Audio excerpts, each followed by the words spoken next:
Okay, good morning, everyone. Morning. This is January 5th, 2022, and this is our predatory offender working group.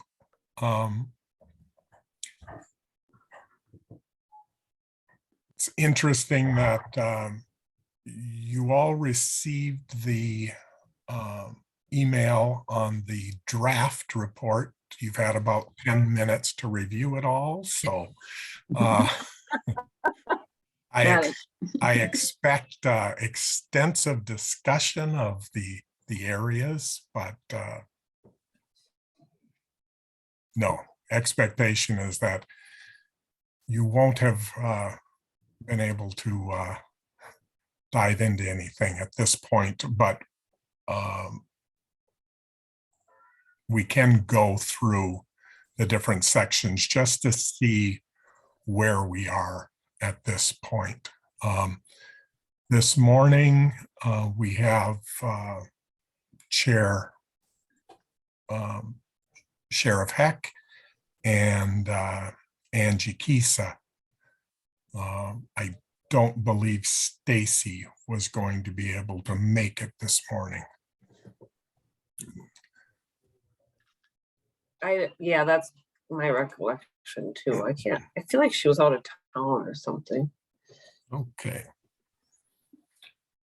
So at this point, essentially what we have is a rough draft of a report that I was hoping was going to be available for you back in December, but just became available this morning.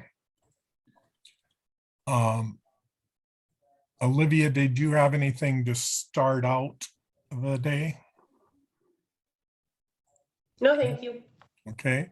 Our chairs, did you have any way you would like to progress on this issue, or would you like to simply start looking at the report? I'm fine just to start looking. I don't have anything. I agree. I've not had a chance to look at the report, so I suppose that's the first order of business. Yep. Okay. So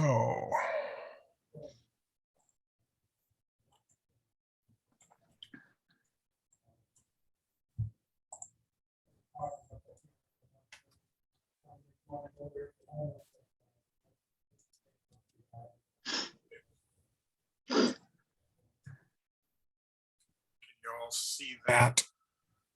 Yes. Okay.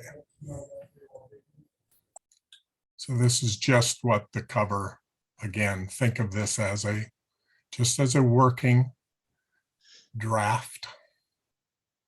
Table of contents here.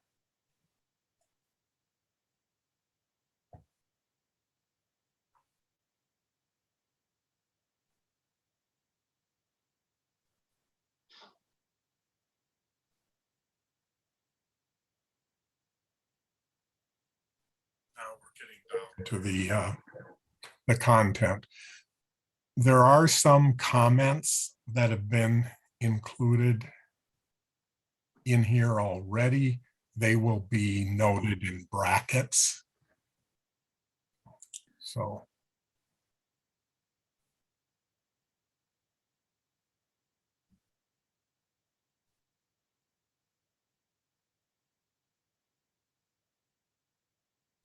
first comment is in the second paragraph.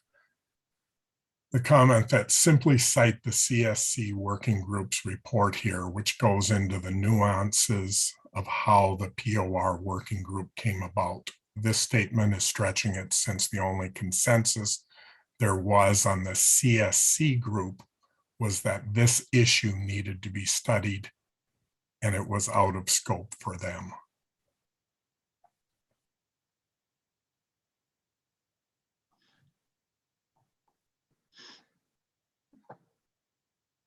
Is that, I have a question. Is that Sure. is that true that there was no consensus except for a need for further study? I thought that there was some consensus on that earlier working group. Maybe I'm misremembering. That's Yeah, pretty strong. yeah. Did any, I don't know, is there any other reaction to that? That was an internal comment about, Yeah, Mark, that's what I was gonna ask you. So did you do the draft and then who made the comments? That's what I was wondering, because we hadn't seen it, so. yeah, these were just within both BCA and DOC. Had some comments. Some of them are not necessarily, it's not from people who were necessarily in attendance at everything, but it's possible, they did raise possible questions, formatting, things like that. So Okay. yeah, that's probably one of the questions that probably needs a little more. I think some of you who are on the CSC working group might be able to answer those. And I see both Jim Fleming and Sheriff Heck are here. So Jim. Yeah, there was a consensus on the groups that were studying this, and then when it was presented to there was a greater whole group. There was a vociferous a loud objection by the BCA. And they objected that it was beyond the scope. So we all, in the final report, agreed that that had to be studied.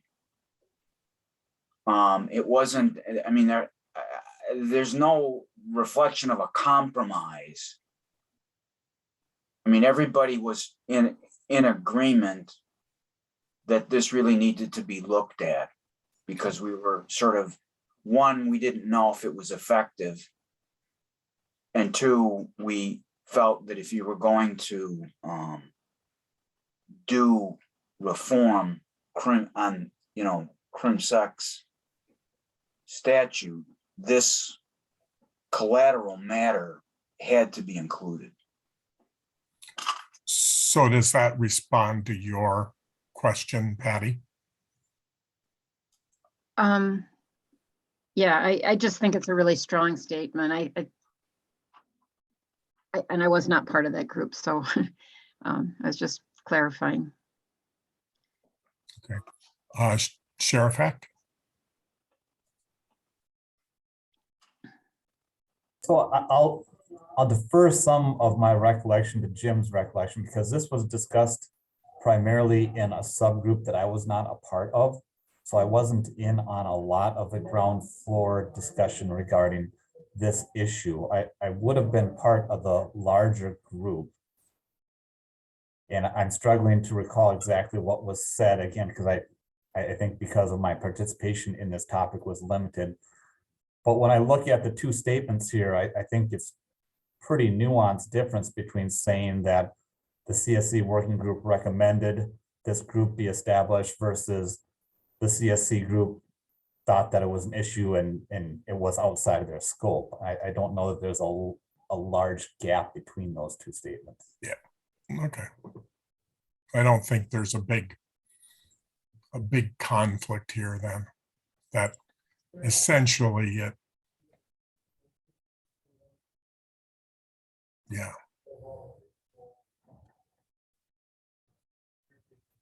So that comment is probably true and maybe nuanced. So we can work on that first paragraph if that seems to be in conflict. But let's move on here.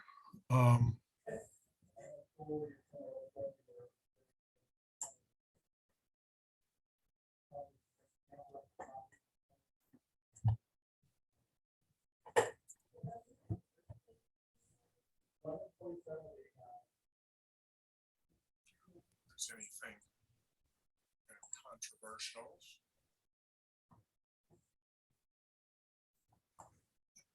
Yeah, the one point in yellow is it was essentially bi-weekly that the subgroups met.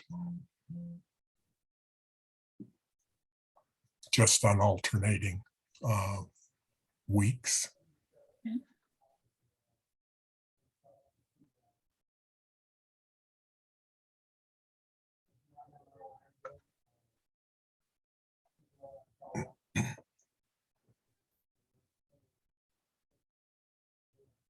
So then this next paragraph, a variety of issues led to significant conversation.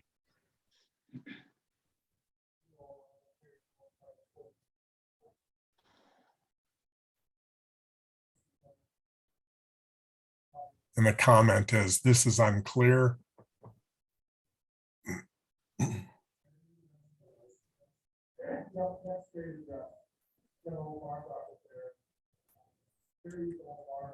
Hey, Mark, I just have a question on the content of the group. Is the Attorney General's office considered part of the state and local law enforcement agencies? Oh.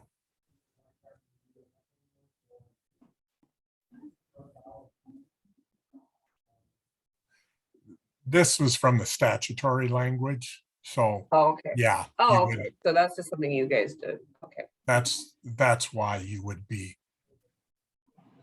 probably be included within state Yeah. and local law enforcement agencies. Okay. Just curious.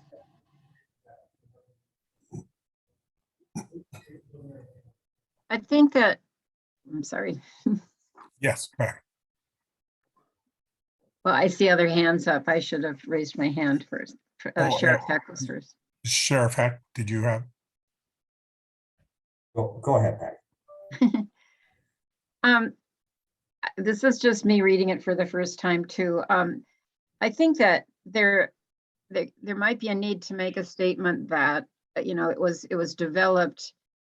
It was a law enforcement tool. I remember that because it was part of it, but it's evolved over time and it's expanded over time. And part of our challenge and the BCA's challenge too, is to look at how it's morphed and is it effective, and does the language need to change as to its purpose and enforcement and if use, because it was developed in the 90s. It's a long time ago.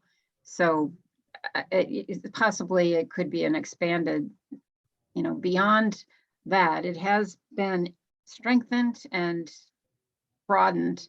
So maybe a statement about that could help help make a statement about some of the confusion. And because I don't even know that we were always unanimously clear on what are we trying to do with this anyway.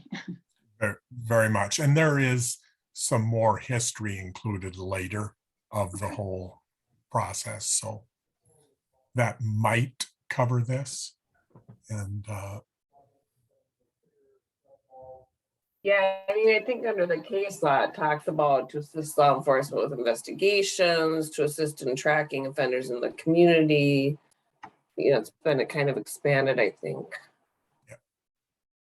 so we can see later if that might be included to what you would hope.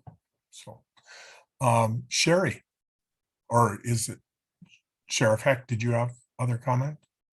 I just wanted to comment quickly on the statement after the hyphen there. It seems to imply that there was a lot of conversation about how the registry is perceived by the public. I might have missed that part of our meetings. I'm having a hard time recalling much conversation about how the registry is perceived by the public. I remember a lot of conversation about how the registry affects registrants and their ability to understand the registry and how to navigate it. I don't recall a lot of conversation about the general public. And if there's somebody else that recalls that, I'll defer to that recollection.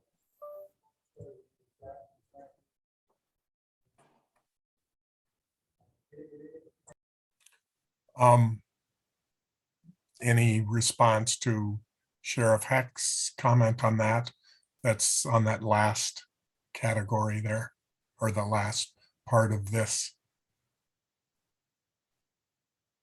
Does not make it easy for Minnesotans to understand who is on the registry, what it means when a person is on it. There seemed to be lots of that discussion, but maybe not. Sherry.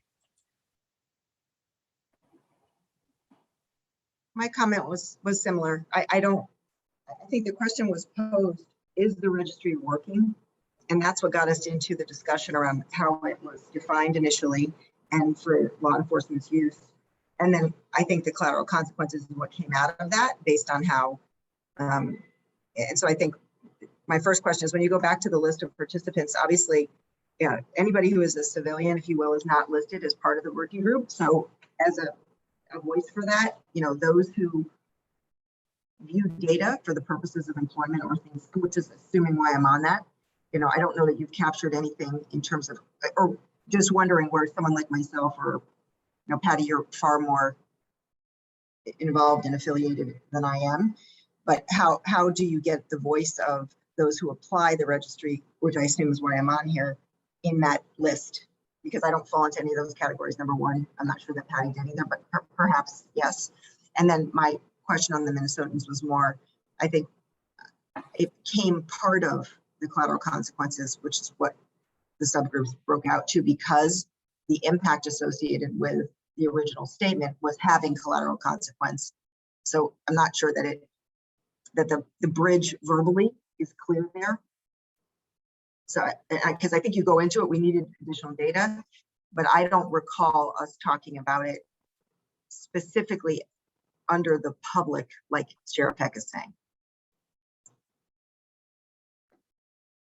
So, okay. Patty. Yeah, I kind of agree with Sherry. Yeah, I didn't find where I fit on the list of participants either, because I'm not an affiliate of an organization and per se on this group. But I do think that there is some merit in making a statement that hopefully one of the outcomes will be some clarification as to what it is, what it does, and what it doesn't do, because I think that would be a really nice deliverable, because there is great confusion among the public. I agree completely. So maybe we can just retweak that to make it a lofty goal down the road. But whether or not we did that, there should be some clarification to the general public. So back to this list of included representatives, that was the statutorily included groups. Right. In addition, the Commissioner of Corrections was to include broader representation. So these were just the ones that were defined as being required. That did not limit those on the working group. So whether it's Sherry or Patty, you fall into that broader representation of viewpoints in the working group, at least.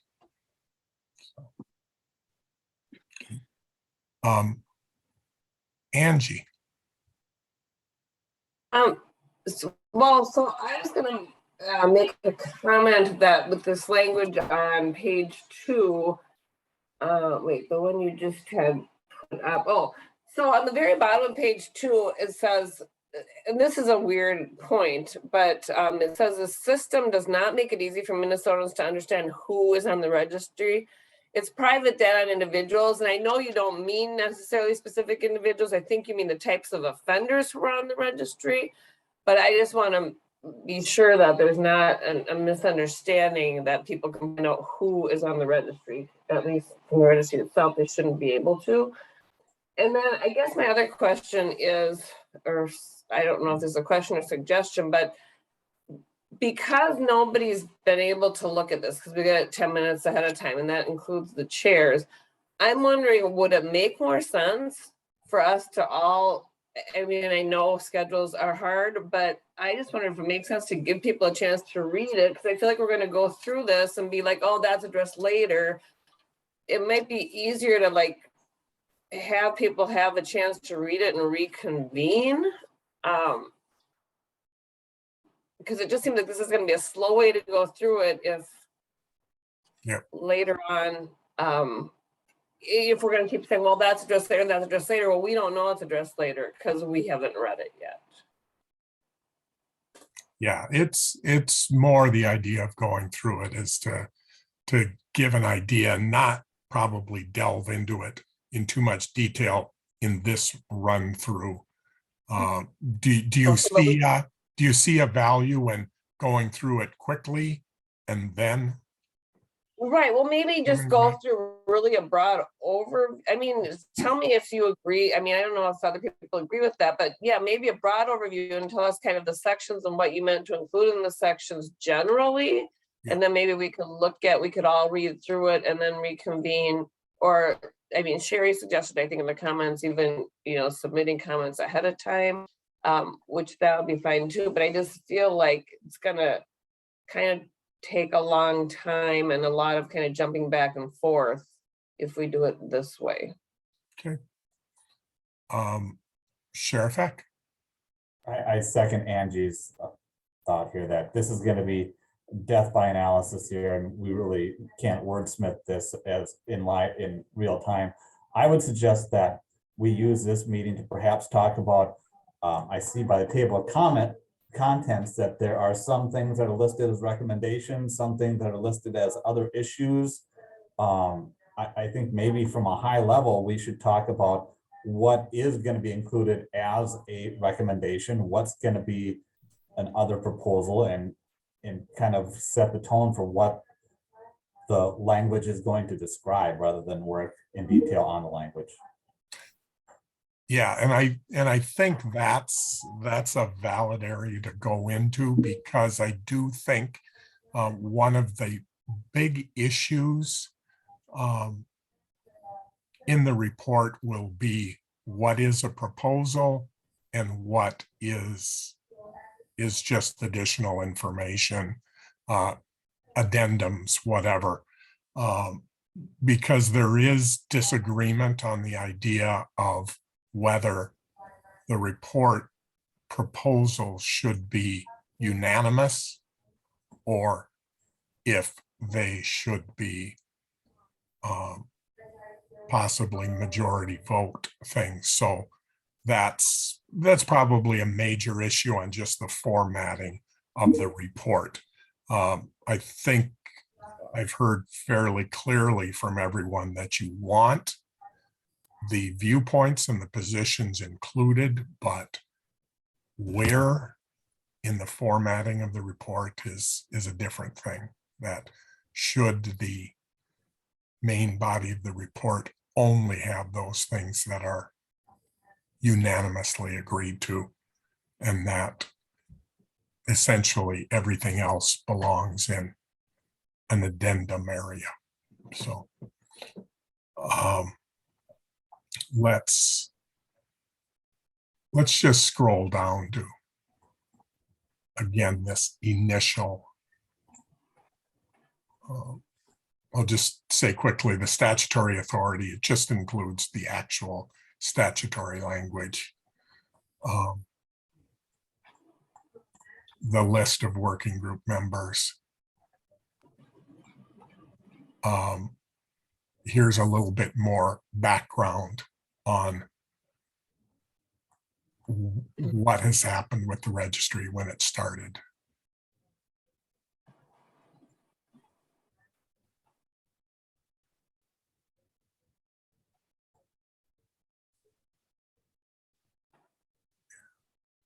Formation of the work with the web page. Now, here's the recommendation working group area. So when we look at this, the only unanimous area was the issue of enhanced research on homeless registration requirements. from the polling at least. Sherry.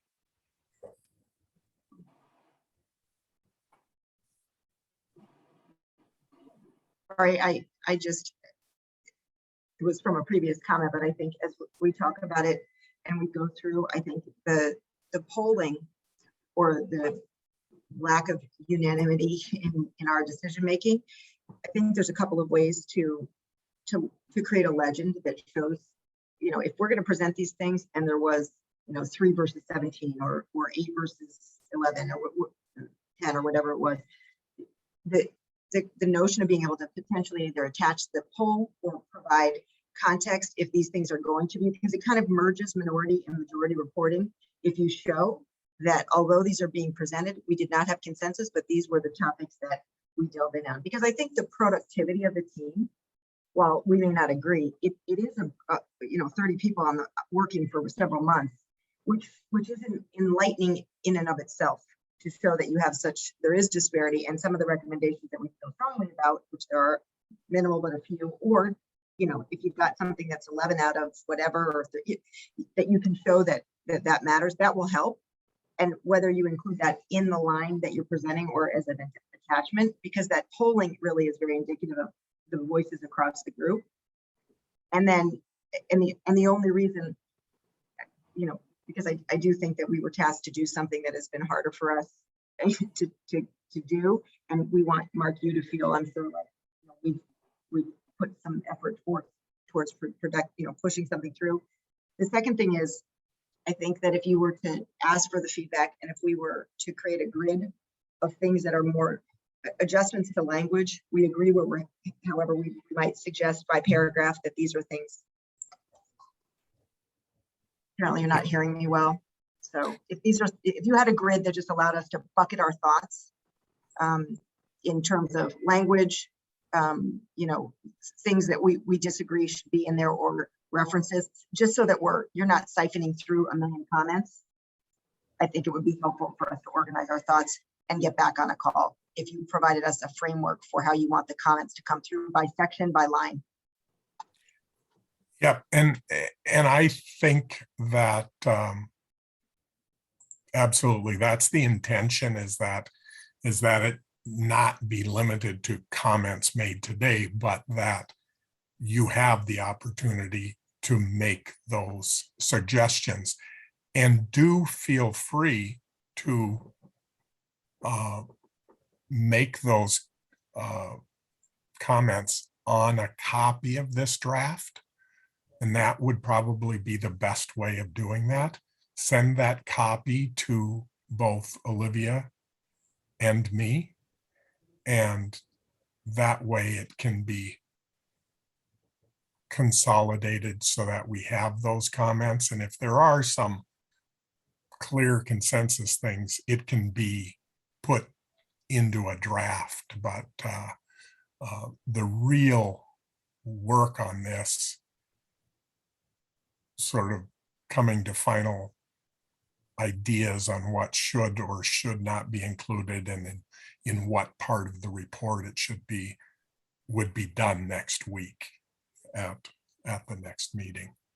But after giving you a time to digest and look at this and see what's missing, or what does not represent accurately the working group. And I think that major issue about, does a proposal have to be unanimous in order to be a recommendation? Very legitimate issue, apparently. So just to quickly go through this, the Does two Troy areas. still have a question, or is he just still have his Oh, hand yeah. up? Did you have a comment, Troy? Just a quick comment. In another group I was on that had a lot of people trying to do some changes to a report, they had a SharePoint so that there was one document that everyone could log into and make changes on, and everyone be able to see those changes. And just for thinking of the work that you and your staff will have to put in, that might be a more viable option if that's available, rather than you receiving 12 or 15 different versions with comments on it.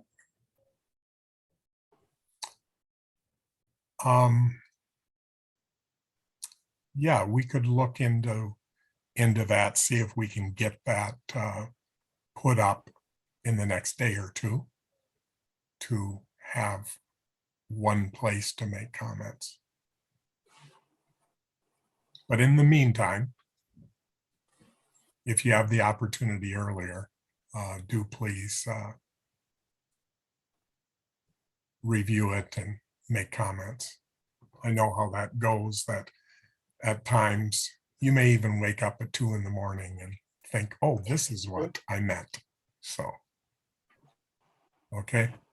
So just to sort of define where we are, and Sherry mentioned this about where the support was, there were 2 areas that had a lot of support. There was only 1 negative vote on the data collection. There were no votes against enhanced research for the into the areas of how those who are homeless or in facilities maintain their registration requirements. That was simply addressing those technical issues or their ability not to fall out of compliance through no fault of their own. But that was essentially only more research into that. So then we get into the other issues discussed, which doesn't describe them as proposals. And one comment was made at a caveat that there was no proposals had unanimous support. Is there consensus?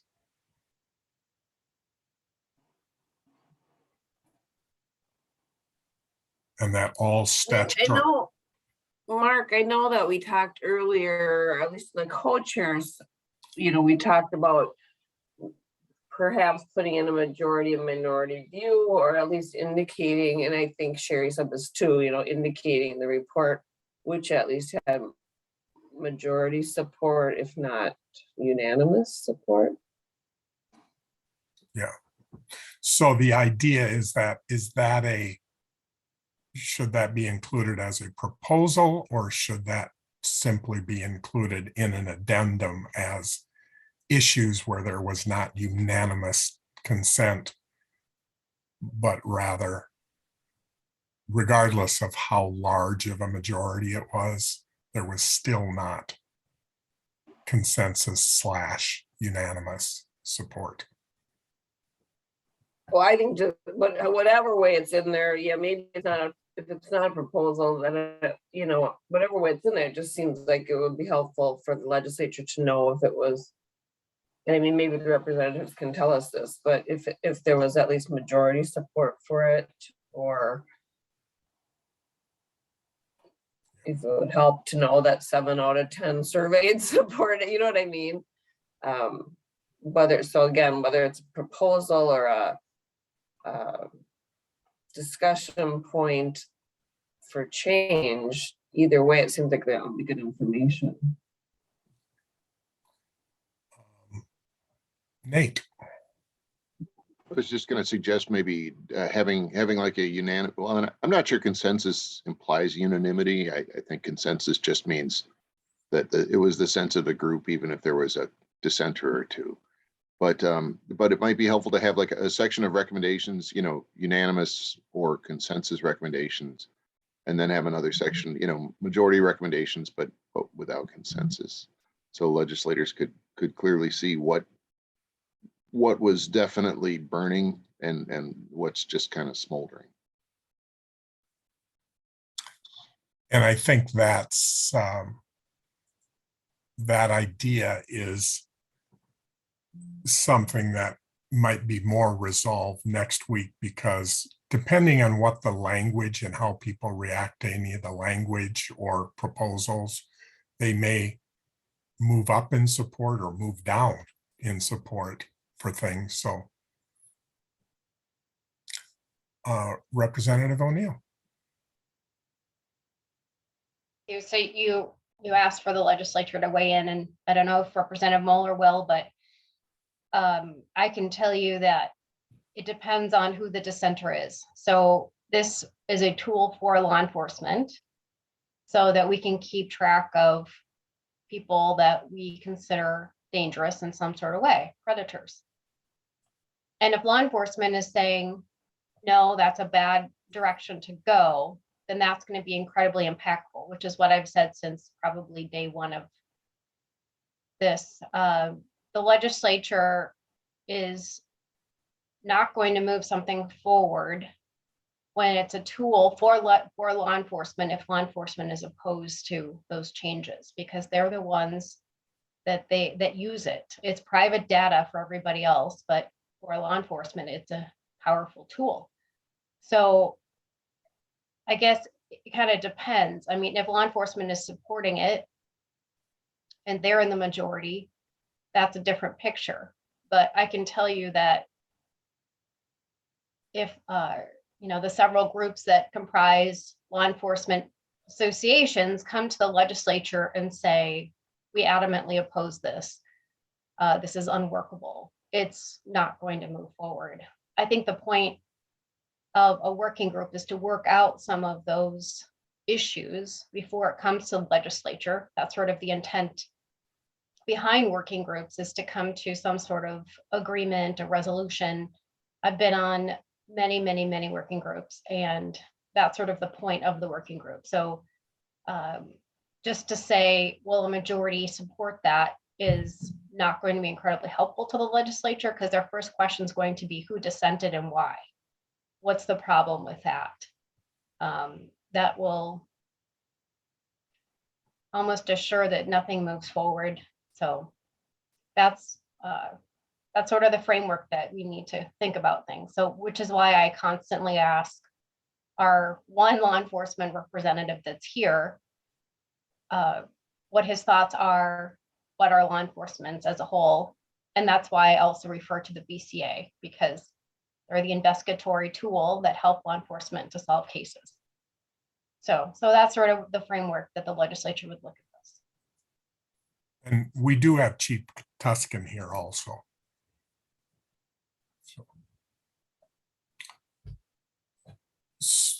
So I guess just to try to get some clarity, is your suggestion that the proposals that don't have unanimous support be included somewhere else, or just not at all in the report? That's kind of not sure where you're aiming on that one.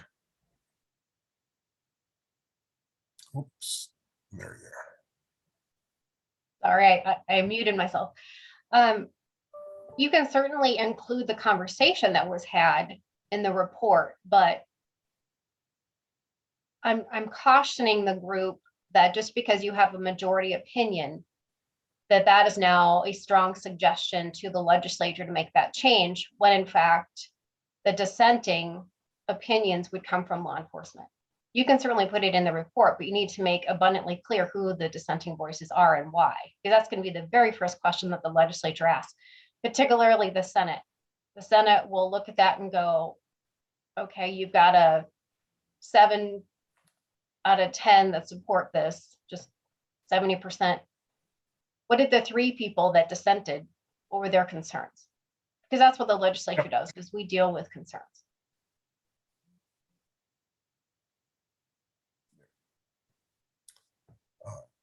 Senator Ingebrigtsen.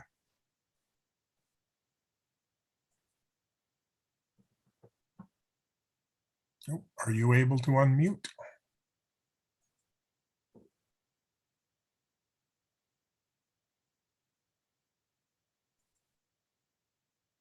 There, I'm Oh, unmuted. there you are. Wow, that's amazing. Yeah, I've been listening for a long time, and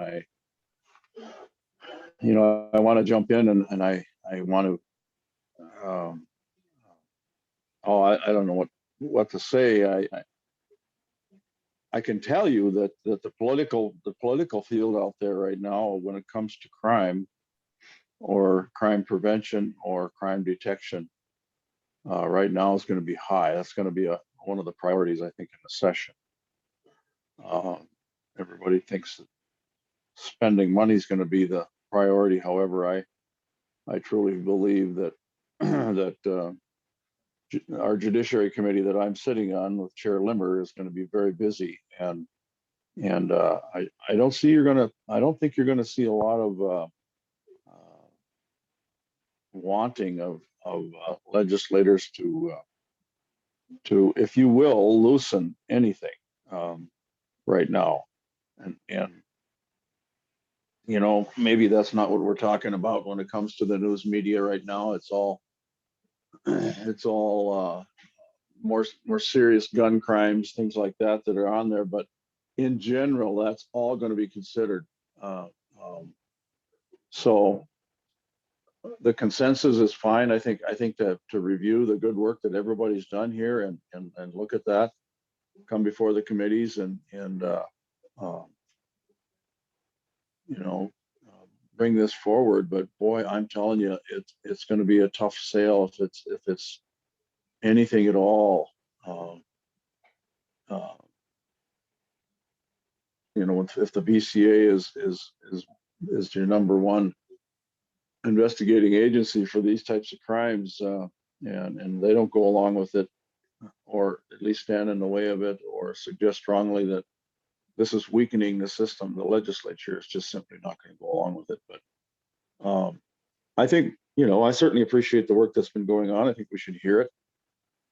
It's a recommendation, council. I mean, you recommend to the legislature, you're doing all the work for the legislature. I sit on several of those committees, but that's what it is. It's a recommendation, and I'm just very cautious this year, especially with the crime rate down in the metro and suburb areas, and just in general. So I don't know if that's answering any of your questions, but I think Representative O'Neill's hitting it out right on the head. She's very cautious, I think, and knows this stuff inside and out, and knows whether it's going to have a chance or not.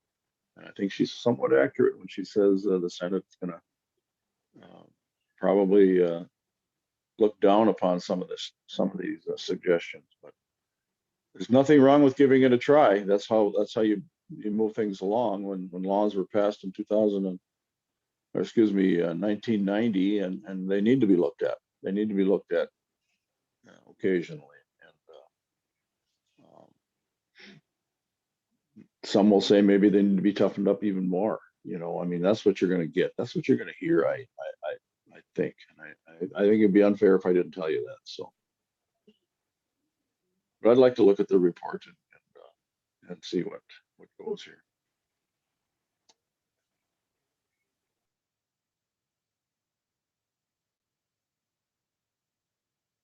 I was unmuted. I didn't hear my name called, but I'll just go ahead and jump in here. You know, certainly appreciate my colleagues' perspectives, and will say that it is going to be a tough year. And I agree, we really need to have, as on the DFL side, I'm going to have to sit down with the GOP side, both in the House and the Senate, to see where we can come together on these issues. But I do want to say, I think there's sort of two ways to look at this. One is short term. Is there anything we can accomplish this session? Is there anything that the group agrees on, that we have really good support on? Maybe that's data collection. And then we also want this to be something that we can use long term. And so I think everything should be included in the report at this point. I would say for these proposals, if there's majority, minority, or even if there's like one group that's opposed to everything, then they need to write their own reason why they're opposed. Like if you're opposed to data collection, I need to know why you're opposed to data collection. It's not enough for you to just say, I don't like anything, I don't like any of this, and then be able to sort of dictate what happens or doesn't happen this legislative session. So I think it's really important that those minority voices are heard, but we also want to know why. Why do you disagree with something? And again, just giving hope to this group that our work isn't for nothing. Sometimes these things take time. And I'm certainly interested in working with my colleagues to see if there's anything we can pass this year, and then looking ahead to the future, what might we do in future sessions? Yeah, I think that has been a good synopsis from all three of you on, yes, what's the possibilities, but the importance of the report is that those broad perspectives that were included within the legislation are included within this, whether that is a technically called a recommendation or other issues discussed. They're not listed as proposals in this draft. They're simply talking about support. But if working group members do think that one of their positions needs more coverage in the report, absolutely. This is the opportunity over this next week to make sure that you include those comments so that they can be in there, because you do have a unique perspective depending on which working group member you are. So, Representative O'Neill. I just wanted to say I could not agree more with my great colleague, Representative Mueller. She absolutely nailed it. In the report, if there is a dissenting opinion, it absolutely has to be spelled out as to the why. And I agree with her wholeheartedly. It can't just be, well, I just oppose everything, because that's not helpful to the legislature.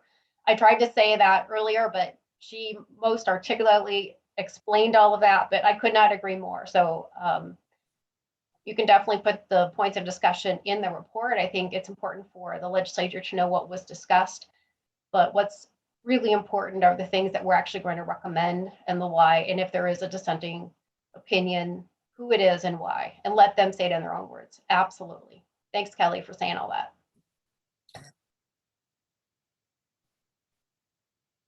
Okay. Any other discussion on that issue of what should be included and where it should be included in the report? I don't know if it seems to be consensus that all views should be included.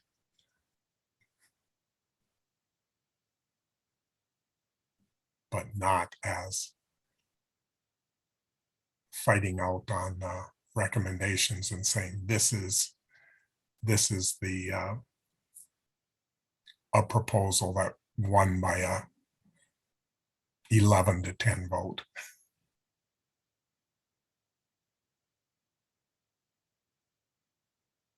So what's also included in here is just some of those issues in the poll that did have some support, and some of the information both in support and against, plus possible language that could be included.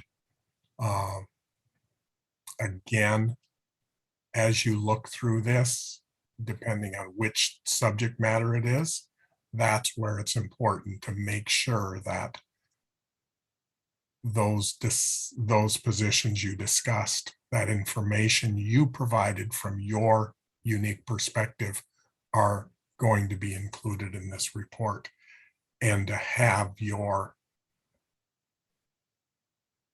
can put your name on it, you can put your organization on it, whichever way is the most effective way for you to present that information. So I won't go into each of these details, because each of these issues, just because you're all going to have comments and looking at individual words in here.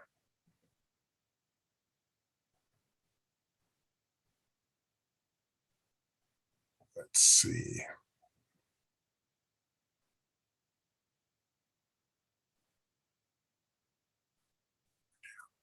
This is again one of those issues, but there's still plenty of citations and information that need to be added into these areas.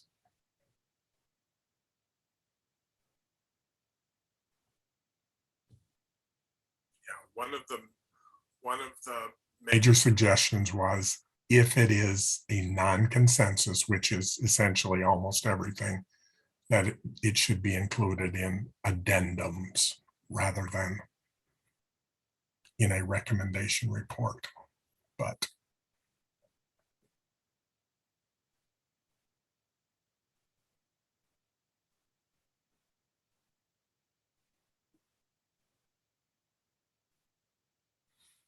and this was an interesting one.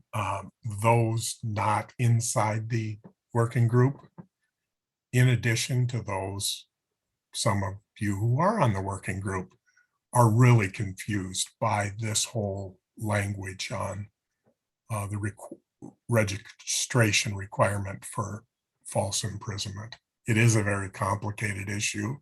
It's very detailed, and one of the comments made by somebody reviewing it said needs to be more plain language. Below is confusing to read, which I don't think anybody will disagree.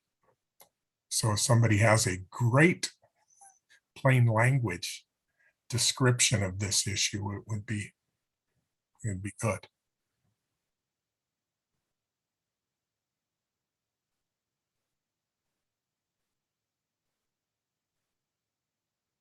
That's just that proposed language.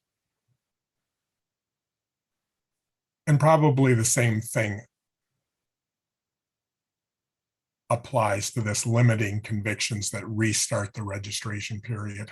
Again, something that's unique in Minnesota, this restart process. And the question was, what does this language do? Some brief explanation, as in the previous proposals, that this was not enough of an explanation. So, Angie.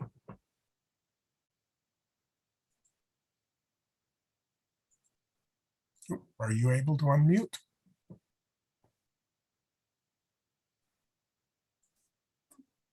There you are. I just wanted to, I think I answered my own question because I looked closer at the language. I just wanted to make sure we had talked about that we had to include the out-of-state language in that, but it looks like it is included. Yeah, that was your latest, but yeah, take a closer look at it, make sure that that was the correct language. Anybody looking at this is probably not going to understand this just looking at the statutory language, because it is as far from plain language as possible. So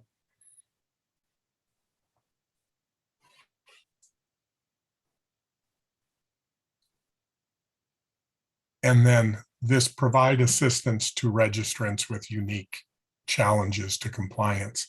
That is actually one of the issues that had, or the only issue that had unanimous support, but we didn't have any details on that. I'm sure that as soon as we got into details, there might be some challenges, or maybe not.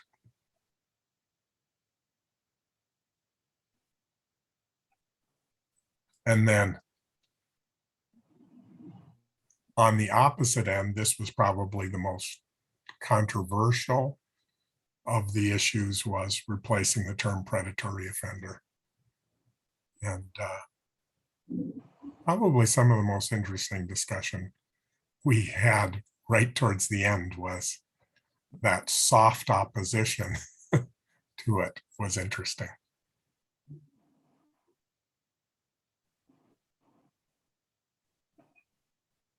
And then these were brought up, registration issues requiring further studies, employment restrictions and other collateral consequences, the residency restrictions that popped up, but I don't know that there was a great deal of interest into diving deeply into those. They seem to be avoided by most of the working group members. That was adding a lot to the agenda. So concerns about them, but no recommendations. And then an issue that came up more, it has been discussed, but came up are the implications on not complying with the federal SORNA, those issues. And I think that's another confusing issue that we didn't dive into too much. We have a number of documents that were provided on what SORNA compliance means and how it affects Minnesota, but did not get much detail on that.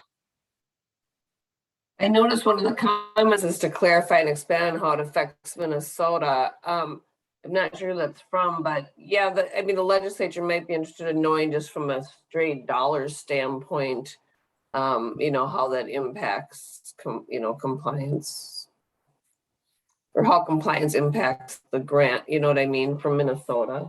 Because we do have those numbers at least for 2020, I think. Yeah. Yes. And I think there was the comment about Minnesota is currently operating under an exception to maintain the grant funding at its present level. And that might change in the future. But also important to keep in mind that only 18 of the 50 states have been deemed in substantial compliance. So Minnesota is not unique. And in that latest report from 2020, it had Minnesota is in compliance with 15 of the 19 identified categories within SORNA. So, but yeah, more details about maybe what the overall repercussions are.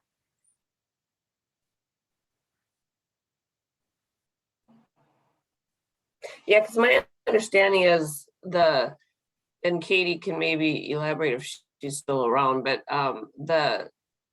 my understanding is that under the exception that every year the BCA has to basically ask to operate under that, and then the funding has to be used to come into compliance or to try to come into compliance. It's like specified what it can be used for in that regard.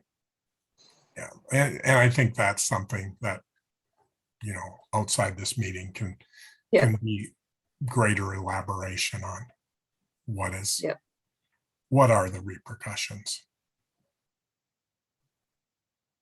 both the negative impacts of SORNA compliance and the positive effects of SORNA compliance. There must be some negatives if it's in 15 years, only 18 states have complied. So, I think the main thing probably is the whole business with tier systems. I think that's a big reason we didn't ever get in compliance from community notification standpoint, because we already had a system that was working. So I wonder if that's the case for other states. Angie, in addition to the tiering is a big thing. There are some states that use it. There's states that use risk levels that obviously can't align with the tiering as well. But the other thing is where we are way outside of the SORNA is the public website. SORNA requires everybody to be on a public website. Minnesota has only had those level 3s and clearly only the non-compliant offenders after 30 days over 16. So we're off on that especially. Yeah, that public notification aspect is a big part of that tiering system.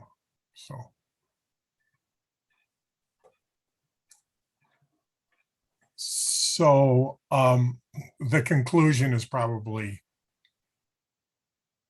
the area that doesn't have a whole lot of content in it, and some of the comments here, that maybe that issue in that first paragraph, the comment is this should be clear in the beginning or as a separate section in the report. This is the first mention of this concept. It's a huge point if there was truly broad consensus that the intent of a registry needs sharpening or refocusing. This was not discussed. The intent is a law enforcement tool. So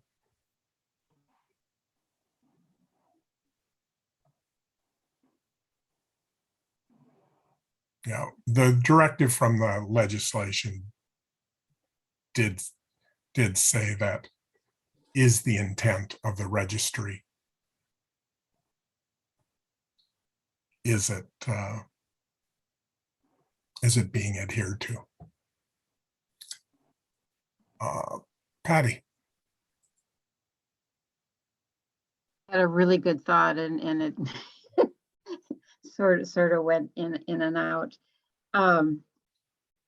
Stacy is the one who pointed out how many amendments there have been since it started. And actually Minnesota was ahead of the game in having the tier, the levels, and setting all that up before the federal law came in. So I think that we should be proud of not having everybody on the registry. I also wanted, I think one of my main points was everything changed since this was created. The technology for law enforcement, there was no, they didn't even have that. The BCA did not have completed their central repository of information back in the early 90s. They were working on it, but I don't think it was done then. And now the information has transformed everything. And that's what makes it more complicated, especially, my heart is with juveniles, and it's a difficult challenge. So I think that it might be made mention of at some point that there has been a change in its purpose. And I respect the legislative challenges, and I want them to be able to have an opportunity to look at the research that shows, some of the things that we've been presenting, whether they were unanimous or not. If we want to build community safety, we should know that this works and this doesn't work. And there's research now, and it doesn't go against what everybody's wanting. Everybody's wanting a safer world and less sexual offending. And I think if sex offender registry was doing that, we would have fewer sex offenses, and that's really not the case. So what part is working and what part do we need to take a bigger look at? And that might be one of the recommendations. That we continue to do this as research and data comes forward. We should be using that aside from just the pure emotion of everybody's angry about crime. So we have to look at the what works and kind of take a step aside from our emotions and go with our head. Just a thought.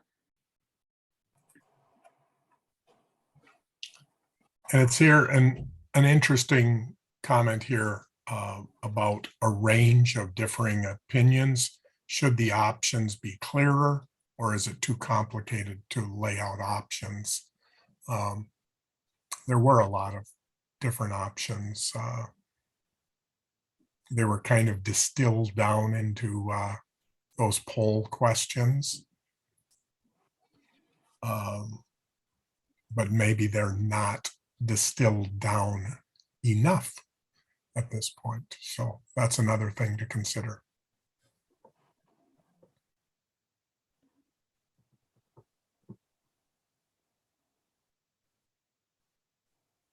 Any other comments?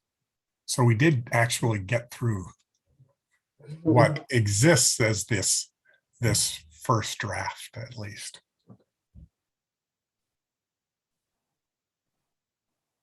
Any other comments, or did you want to now take off to start reviewing this? I have no more comments.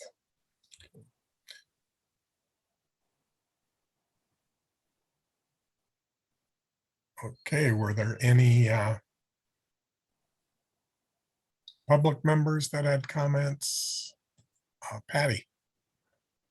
I just wanted to say thank you. This has been a lot of work and you gave us a lot to pour our thoughts into. So it's a good start. We'll work on it. Thank Yeah, you. thanks, Mark. It's Olivia.